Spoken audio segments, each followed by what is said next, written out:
ام المومنین فرماتی ہیں نبی کریم صلی اللہ علیہ وسلم کے تہجد کا وقت کیا تھا؟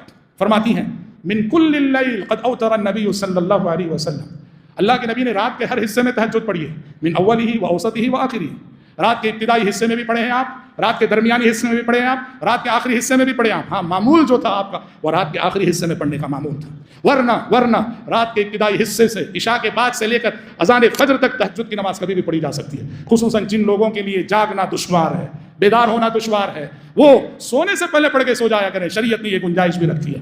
اور پھر ماں عائشہ صدیقہ رضی اللہ عنہا یہ بھی فرماتی ہیں رمضان ہو کہ غیر رمضان، نبی نے 11 رکعت سے زائد کبھی آپ کو پڑھتے ہوئے میں نے نہیں دیکھا، 8 تہجد اور 3 وتر، یا بعض روایتوں میں 13 رکعت، 8 تہجد اور 5 وتر۔ ام المومنین فرماتی ہیں کہ رمضان اور غیر رمضان میں کبھی آپ کو استعداد سے بڑھ کر پڑھتے ہوئے نہیں دیکھا ہے۔ لیکن ایک بات یاد رکھیے گا، یہ جو نماز تہجد ہے، رات کی نماز، اس میں کمیت سے زیادہ کیفیت مطلوب ہے۔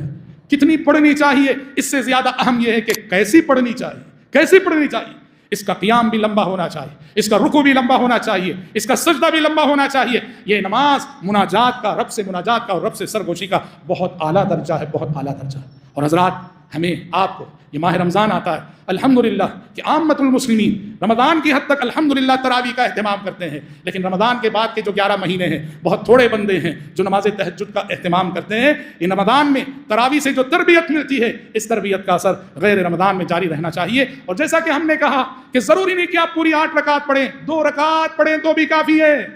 جن کو عادت نہیں ہے تہجد کی فضیلت پانے کے لیے صرف 2 رکعت بھی اگر آپ پڑھتے ہیں رات میں کافی ہے۔ نبی نے کہا، صحیح حدیث ہے، اللہ کی رحمت ہو اس بندے پر، اللہ کی رحمت ہو اس بندے پر جو رات میں خود جاگتا ہے، اپنی بیوی کو جگاتا ہے، اور بیوی جاگتی نہیں تو اس پہ پانی ڈالتا ہے۔ اور ویسے کہا اللہ کی رحمت ہو اس بندی پر جو رات میں جاگتی ہے اور شوہر کو جگاتی ہے، اور شوہر جاگتا نہیں ہے اس کے چہرے پہ پانی ڈال دیے جا کے، اور پھر دونوں یہ میاں بیوی مل کر 2 رکعت نماز پڑھیں۔ نبی نے کتنی رکعت کا تذکرہ کیا؟ 2 رکعت۔ کہا کہ اللہ کی رحمت ہو ایسے میاں بیوی پر جو ایک دوسرے کو جگاتے ہیں اور جگا کر 2 رکعت نماز پڑھتے ہیں۔ 2 رکعت نماز آپ کو رحمت الہی کی حقدار بناتی ہے۔